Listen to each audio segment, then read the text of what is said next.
Hi, everybody, to the Ride or Die Show. I am your host, Randi-lee. On today's episode, I am going to be talking to Marilyn Redmond.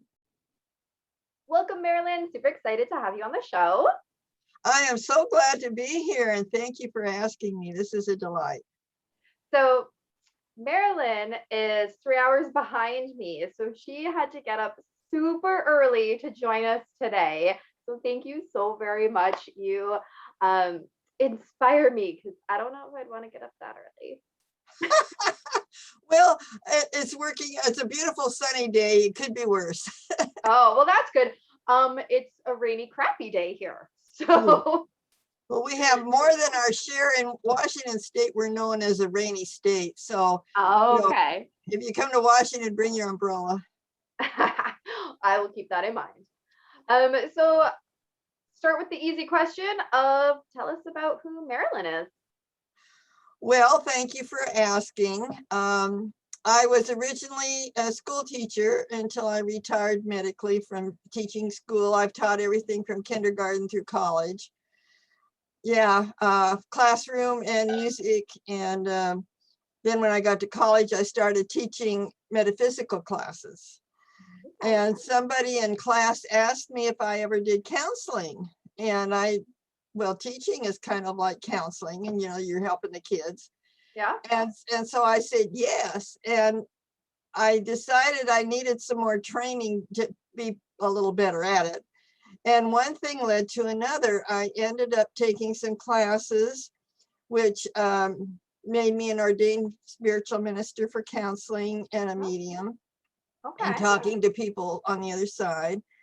And through the counseling, I was helping others with what I went through. I was in domestic violent marriage of lots of abuse. You can put the pieces together for 30 years. And I got out of it alive because he tried to kill me several times and I was trying suicide. Oh my. And so in learning how to get out of that predicament and what it was about, and what I found out is you find the root cause of a problem. And when you deal not with the symptoms, but with the root cause of the problem, you can actually heal it. So in my becoming a minister, I learned regression work. And I also took a class with a fellow in Virginia, state of Virginia, who taught past life regression. And I found out a lot of our problems come from past lives. And then I became internationally board certified to do past life regressions and regression work. And then I became on the American Board of Hypnotherapists through taking classes for hypnosis, which basically, when you do regression, it is hypnosis, it's meditation, it's all the same, it's all going into an altered state. So through that kind of a background, I started understanding where my problems came from, and I could help others, because I know today when you regress somebody, you go straight to their soul. And so you don't have to deal with the symptoms. And in my case, I had a lot of symptoms, but when you deal with the real, where is this coming from, then there are no more symptoms, you've healed them. So that's what I like to do with my clients, is help heal the real problem, what's below the surface, you might say. And through that, I was writing and going to some writers' classes, and I had a poem. My first book was Roses Have Thorns, and I was working on these poems of my disastrous life, as I grew up in dysfunctional domestic violence too, with alcoholism and mental illness. And so I was writing poetry about that. And I went to my teacher one night and I said, well, it turned out she was a publisher also. Would you publish my poems? And I really didn't think anybody would find them that valuable, but I was curious. She said, oh, she says, I was hoping you would ask me. So through her help, I got my first book published. All my books are on Amazon.com. And then I became channeling because of becoming a spiritual minister. And after one of my channeling, Saint Germain came in and said, well, this is going to go in a book, what I said today. So that became my next book, The Real Meaning of 2012. And then because I've learned so much through channeling and working with people of how this all comes together from the root cause, I wrote a great big thick book, 500 pages, took 25 years. And that book's called Paradigm Busters, Reveal the Real You, because it goes into how you can do your self-help. It's a self-help book, and move out of, and I call it hell, into grace. Yeah. And where I am today. Thank God I got out of that situation where I was married. And today I'm living a very wonderful life I didn't know was even possible. And then I've written a couple more books since then, Road to Success and Finding Reality Beyond Fear. So, which takes you beyond the self-help book. So it's kind of, they're kind of in a progression. And then I have some ebooks also. And I've done this for many, many years at this point, and just kept plodding along. And last year I had two really nice things happen. I was told, I belong to the Edgar Cayce Association. If you know who he was a psychic in the 20th century that was well documented, and is an international organization. And I was supporting their prison program, and they distribute my books internationally to prisons. Oh, And have cool. a study group in one of the major prisons in the States. And then so after that, was a really feather in my hat that they were so happy with my books. And then Yeah. I found out in this, I don't know about Canada, but in the United States, there's a book called Who's Who in America. And I was in there, I was included, this is very prestigious. I was included in Who's Who. So Ooh, you're a all, who. all these things are, that was a real celebration time. So that's my story in a nutshell. That is pretty cool. All right, we're going to dive in a little deeper to your story, specifically around the mental health part. So, you know your story best. You know the parts that I think resonate with people the most. So, wherever you want to start with your story, whatever you think is the most inspirational part of it, let's just jump on in there. Well, I love that. Yeah, a lot of people don't understand mental health, I've discovered. And my mother was mentally ill with paranoid schizophrenia. And my father was an alcoholic, and my stepdad was mentally ill too. And I had to leave that environment to get well, because what you're around is what you are, so to speak. And you can't, it's very difficult to change because they don't want to change, and they don't want you to change because you're their support blanket, so to speak. Yeah. So I had to basically disconnect from my family, and I made that choice. I was married at the time, and so then I basically had to get a divorce to stay alive, actually. And in recovery work, I found out quite a few important things. One of them is if you had a lot of abuse as a child, which I did, and if you don't have no talk, no trust, and no feelings, you can't move out of the abuse. Yeah. Dysfunctional families are not communicating, and it's like you're there, but you're not there, so to speak. You have a roof over your head, but there's no family get together where they support each other, because everybody's in survival and Yeah. fear. I love that. Sorry, just going to interrupt for a sec. I do this sometimes. I love how you said everyone's just in survival, because I think a lot of people don't realize that there is a distinct difference in different phases of our life. So survival mode is very different than living your best life. It is very different even than the beginning of a crisis, right? When you're in survival mode, you're literally just trying to make it to the next minute. But when you're living your best life, the minutes are like fleeting. They go by so fast because you're loving life, you're living it to the best of your ability. But in survival mode, every minute feels like 10,000 years because you're just trying to keep pushing. And then like the beginning of a crisis is when your body is starting to do all that, your mind is starting to race.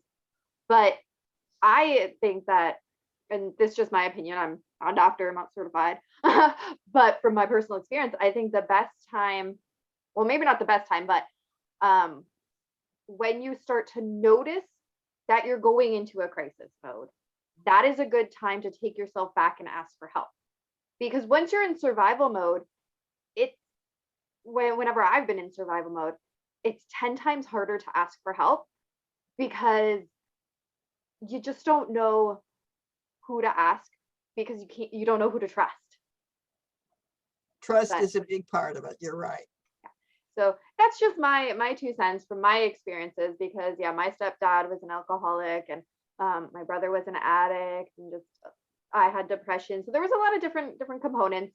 And so whenever I've been in that survival mode, I shut out everything else and don't know that I even need to ask for help anymore, because I'm just so focused on being alive in this moment that I don't even realize that I need to go out and get help.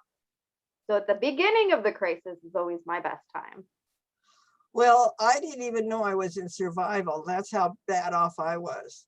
I had no clue of there was another way to live life, because I was raised, in the mental illness from day one. In fact, I know today I took it on in the womb. And from doing past lives, I also know I brought in a lot of this with me. So there's a history that goes way back. And so I was born in fear, and I was born with knowing about my mother's sexual abuse. And it set me up for my own abuse that I went through, because what I know is like attracts like. So as I was in, I do a lot of meditation, because that's what I do with my clients. And so to get myself in a better place with different issues. And one day in meditation, I was asked, do you want to come out of your mental prison of mental illness like your mother couldn't do? And I said, yeah, I'd like to come out of this. And so a lot of opportunities showed up in my life. See, life is a choice. And I didn't know I was in survival. I got addicted to the doctor's prescriptions, the depression, the anxiety, the medications they put you on. And I ended up in treatment. And in treatment, I found out what was going on. My bottom was, my husband's trying to kill me one more time, and I've already tried suicide several times. So I said, I didn't even know you were supposed to pray in those days. I went to church for 50 years, but the prayers were always out of hymnals. So to pray from your heart was nothing spontaneous in my family. And so out of just total desperation and total crisis, I said, God, please help me. I really don't want to die. And I ended up in treatment, and that's where I found a spiritual path and the spiritual answer, so that when I go into self-hypnosis, if you want to call it that, that you're reaching your soul and you're bypassing the ego where all this crisis comes from. And so you can get a healing. And so one of the books I read was called People of the Lie by Dr. Scott Peck. And he wrote a very famous book called Road Less Traveled. And in there he said, mental illness is the lack of self-honesty. And I know today that was true about my mother. Back when she was living, you didn't talk about molestation. You didn't talk about all the trauma. You didn't talk about abandonment issues. You didn't talk about relatives trying to kill you and living in orphanages when your mother can't handle having 8 kids at home during the Depression, trying to raise everybody, and she's sick, So she had a really traumatic childhood, and of course that transferred on to me, I know today. So I had to not only heal that, but I had to heal my own trauma of the sexual abuse I went through and the traumatic situations I experienced. And so in doing that, as you gradually heal those situations, the PTSD that comes from all the trauma, Those are all can be healed. Edgar Casey says in truth, there is no incurable condition. And I found out through becoming a hypnotist and regressionist that you can go back into the soul and heal those situations. And what you're really doing is releasing the past reactions from fear. And you move into living in the now. So you're living in the present moment. And when you're in survival, it is all reaction, walking on eggshells. If you came from the background you described, it's all walking on eggshells. When's it going to happen? And then if it doesn't happen, that's scary too. It is, which is, I don't think people who haven't experienced it, they can't understand it because it's a weird concept. Well, if it didn't happen, then why is that still upsetting? Because you're expecting it to happen. And if it doesn't happen, does that mean that the next time it's going to be double? Exactly. You get it. So in healing all those past situations, you have to forgive the people and situations because that's the past, that's your history. So forgive means to give up for a new day. So if you I like that. Can I steal that or like? Yeah, that came to me in spirit. You can have that too. Thank you, thank you. And it really helped me because if I give up the past, I don't have to react and be influenced in my life today. And so I've had to forgive everybody and every situation from my past. And I've had to, there's a doctor that was in Hawaii. It's a Hawaiian name, so please excuse me, but it's on the internet. And he put together a prayer, I guess you'd call it, and healed all the mentally ill people in his hospital in Hawaii. And they had to close the hospital. And I've used that because part of what that prayer is about is taking responsibility that I set the whole thing up for me to learn how to move into reality and how to be in a moment, which is a gift, and they call it the present. So when I acknowledged all the emotional incest for my stepdad and thanked him in regression, thanked him for playing that part, because it's like Shakespeare was right. Everybody's in a play and we're all playing the different characters. Yeah.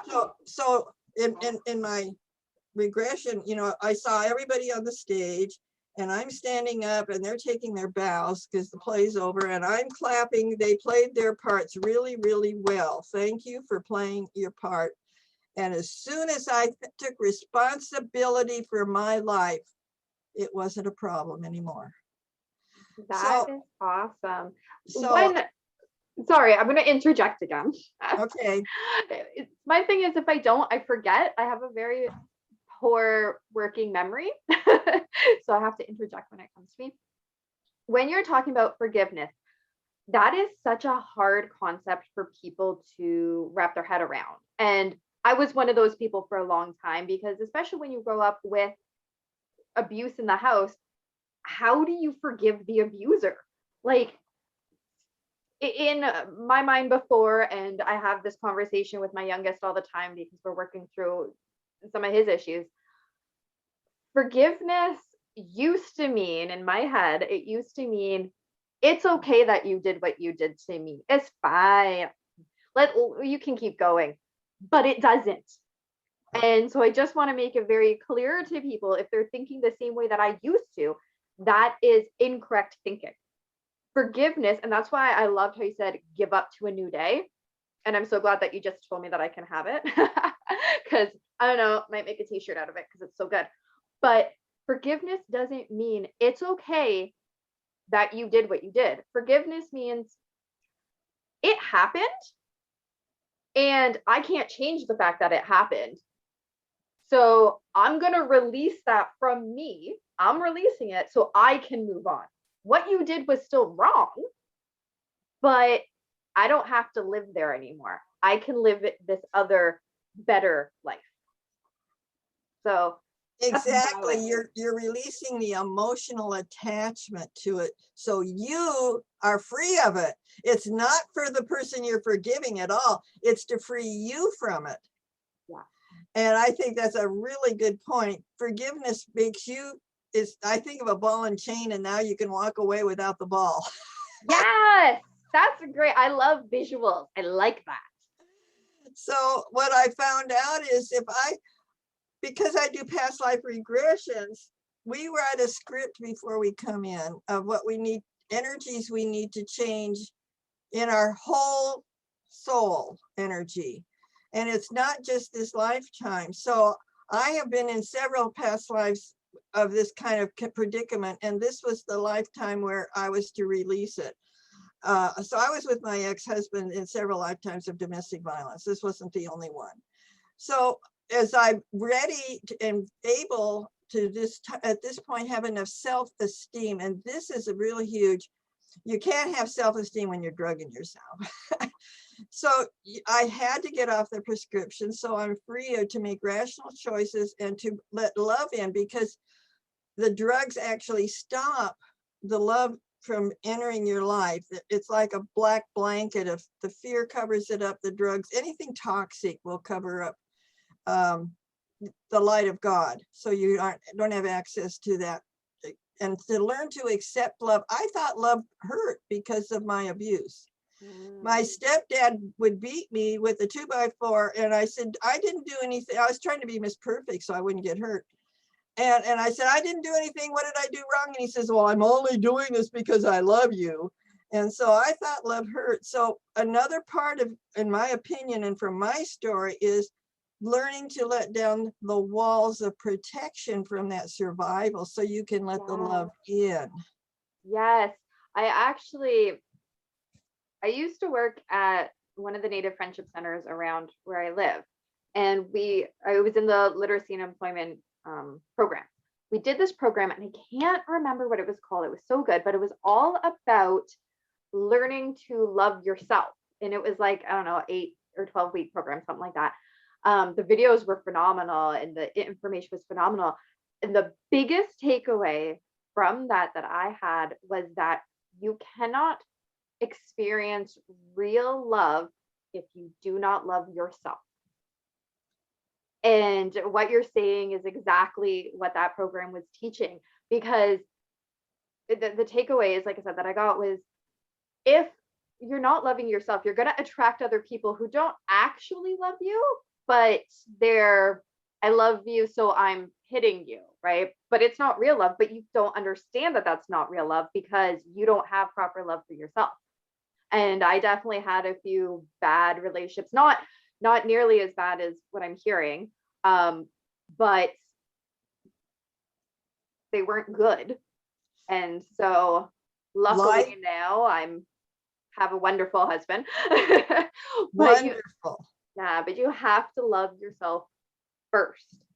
Well, like attracts like. So my domestic violence actually attracted my husband because that's where I came from. That's where he came from. Okay. And so like attracts like. So I had to change. And whenever I get angry at my higher power, I look at the ceiling for some reason. And I said, I do not want to create another battering and abusive marriage of rape. So God came in and said, then you have to become what you want in a partner. You have to become, so that's what you'll attract. And so I'll give you the short version. I wrote a list of the attributes I wanted in a partner. And then I had to become those characteristics and change who Marilyn was. And I've been in a relationship for 20 years of unconditional love. Oh, yay. So you can walk out of mental. Oh, I was declared sane too by my psychiatrist. Somebody said nobody's ever been declared sane. Well, I have. I've never heard that before, but all right. Well, the 12, because of being addicted to prescriptions, I ended up in 12-step programs. Okay. And I found out one drink and one pill is 6 times the effect. Pills are just like alcohol, the dry form. You have to get honest. You have to emotionally clean out the past. You have to take a look at yourself and say, where do I need to change? So I become fearless. It is in my book, Paradigm Busters, I use that process and I have become fearless. That means you grow up, you become mature. It's a little kid in the dark, Hmm. a little kid in the dark room of the bedroom at night. Mommy, there's a boogeyman in here, right? And the mommy goes in and turns on the light and says, there's no boogeyman. Well, that's what's going on with people. You got to turn on the light, get off the prescriptions, turn on the light of your higher power, the sunlight of the spirit. And there's no fear. It's an illusion. And so when you move out of the fear into reality, and that's what reality is love. Love is reality. And when you finally are in that space and with the self-love that you talked about, you become a loving person and you finally have love to share with somebody, and what goes around comes around. And that's the kind of relationship I'm in today. I can actually extend love instead of my fear. And then that love comes back in multiple ways that better than I would have ever dreamed, believe me. So, we have to change. I had to change to create a new reality, because we do create a reality from what is emotionally inside of us, and anything negative stops love. Anything, I've been recently on a new diet, which not only detoxed the prescriptions and so forth, but detoxed my immune system. And I went, no wheat, no milk products, no sugar. One more, anyway, I'll think of it, but I can't, so what has happened is it detoxed me emotionally. Okay. All of a sudden I started having feelings I never had before. Hmm. And it was amazing to me how much more alive I became and sensitive.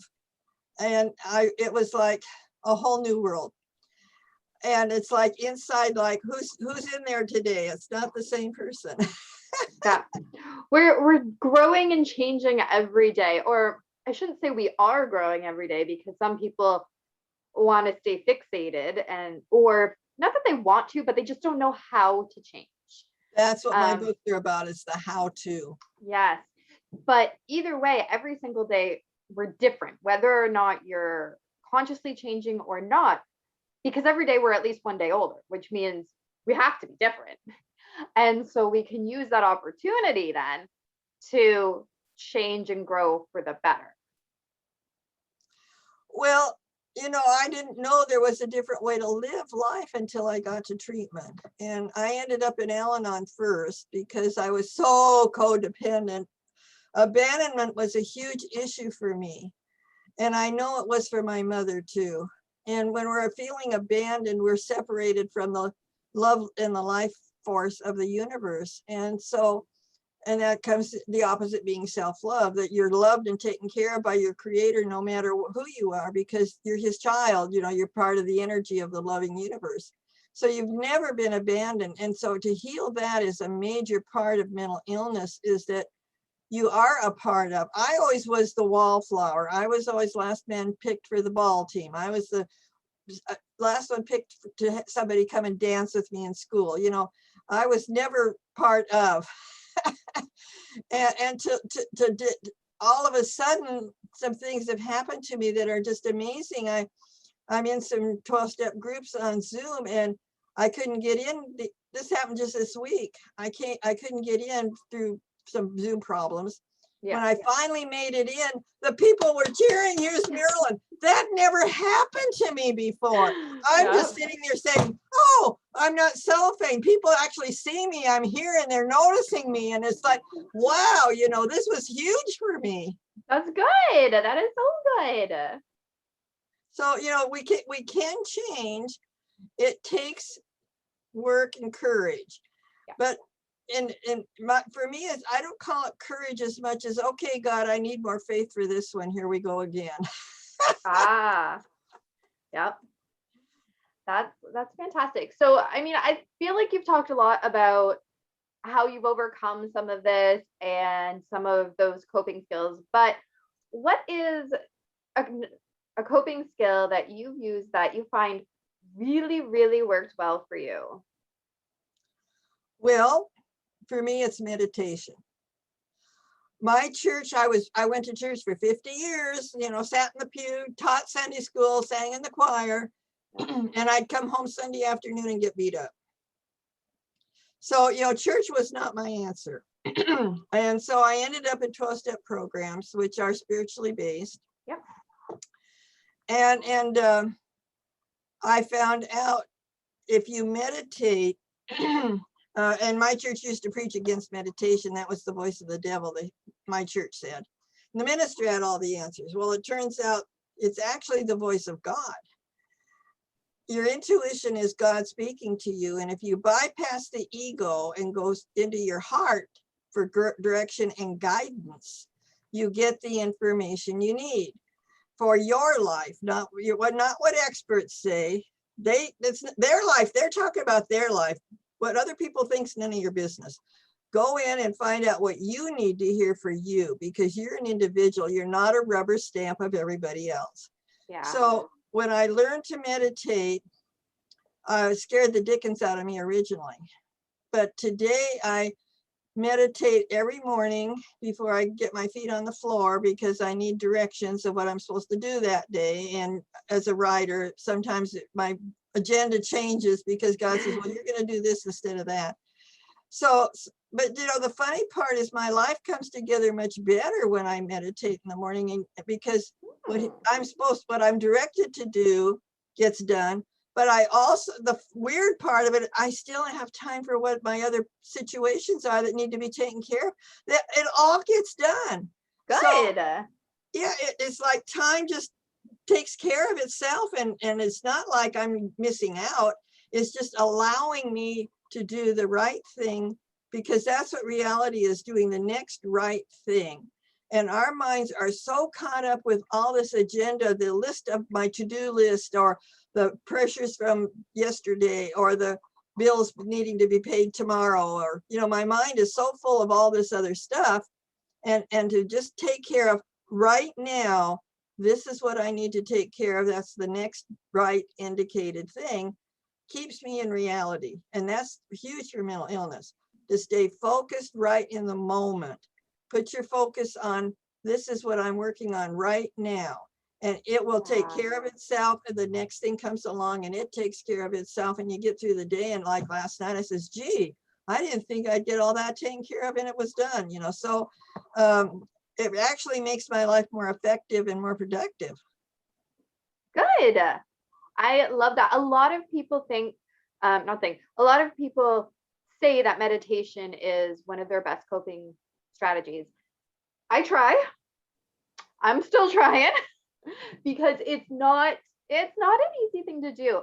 It's not like you just sit there and you close your eyes, you like quiet for 5 minutes. It is so much more than that. It's Not quieting really. the brain. Listen to this.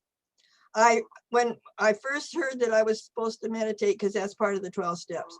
Okay. And I said, God, I read a book and I couldn't figure it out. So I said, God, you're going to have to teach me how to meditate.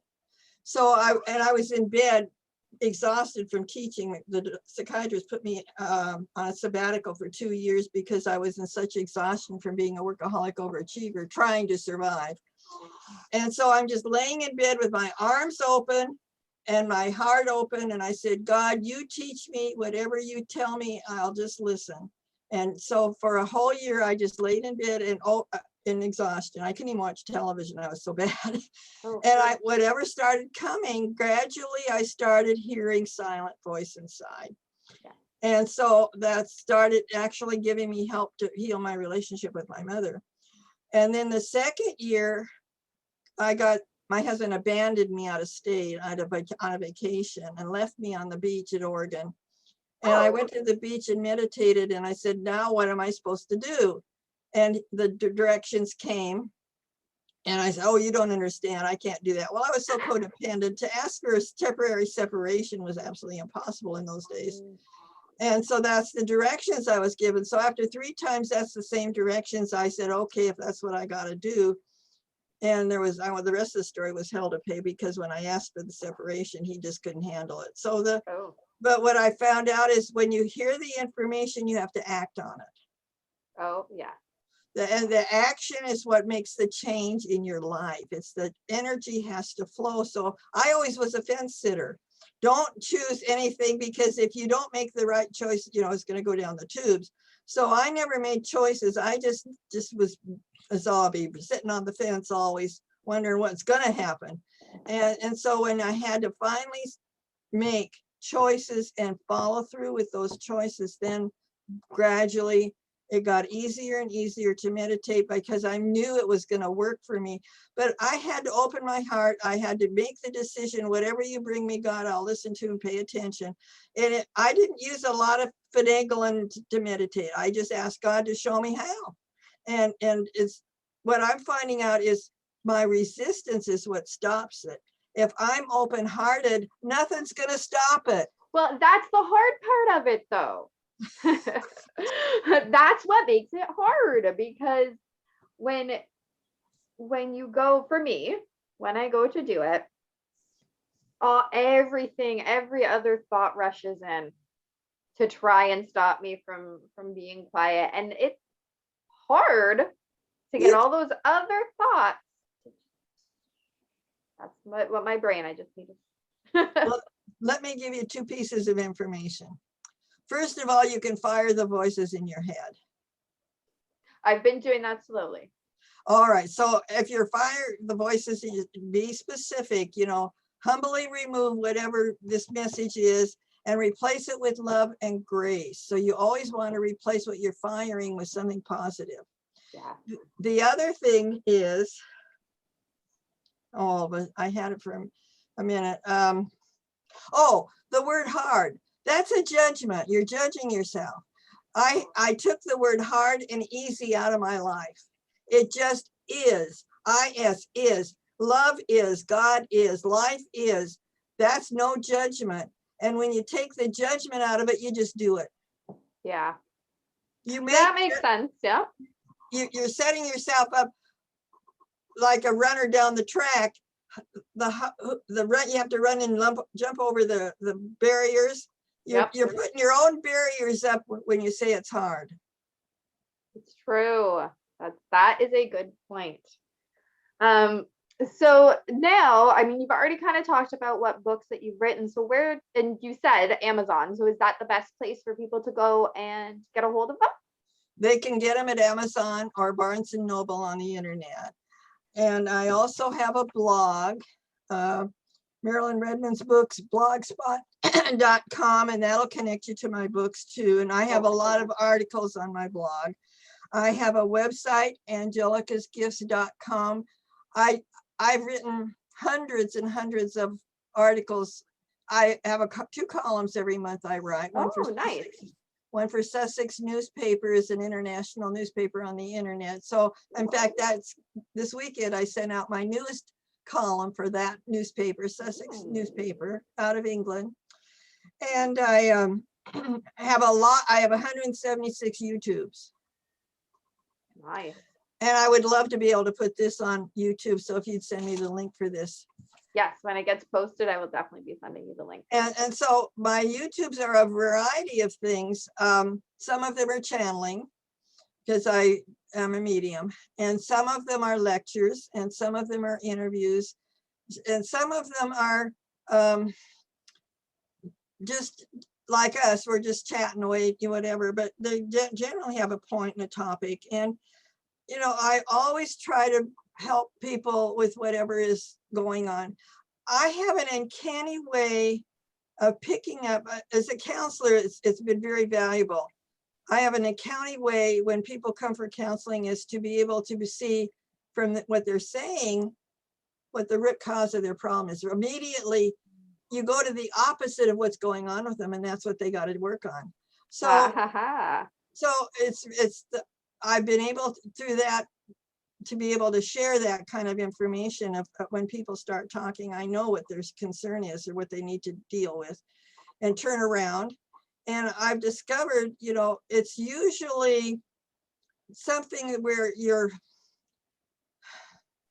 needing to change whatever it is from negative to positive. The smartest thing anybody can do is to substitute the positive for the negative.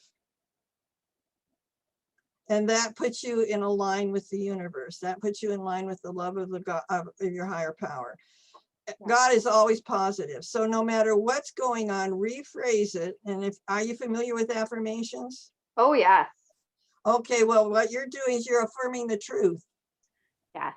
And when you're in positive affirmations, you're replacing the old programming of the trauma, drama, problems from the past. And that's what you want to do, is to clean that out so that it's not affecting you, and you can be present in your life and effective in a way that is productive and joyful. And we're here to enjoy life. And, I was dying when I got to treatment. I was 45 years old and I was dying, and I'm 81 years old today, and I couldn't be doing better. Yay! I love that. I love it. I love it. I love it. And I gotta say, I wouldn't say you're in your 80s. I'd be like early 70s. Well, in my experience, spirituality is the fountain of youth. Oh. It's our fear, shame, guilt, all those things make us look old because we're the survival we talked about. Your energy goes out to those things. If you clean them away, you aren't putting your energy into that anymore. Yes. Love that.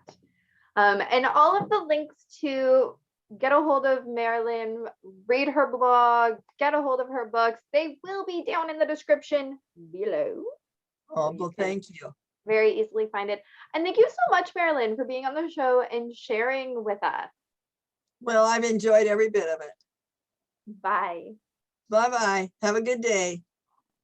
Well, she was a lot of fun. And I don't know if you guys noticed, but I was noticing, and for everybody who's listening on the podcast, what I'm talking about is she had a bunch of owl stuff behind her. And so after the interview, actually, I asked her about it because I'm a curious person. And she said that when she was little, she was always praying for wisdom. So then she started an owl collection because owls are, the wise old owl. So that was pretty cool. I loved that. And the owls looked pretty cool too. There was pictures and a little wall thing. I liked it. So be sure to check out her links. They are in the description down below. Make sure that you hit that like and subscribe button here at the channel so that you never miss an episode, because this is such an important topic. We do have a merch store. If you're interested, head on over there. At 10% of the proceeds go back to the Canadian Mental Health Association. And remember, the only way to end the stigma of mental health is to speak openly and honestly. Bye.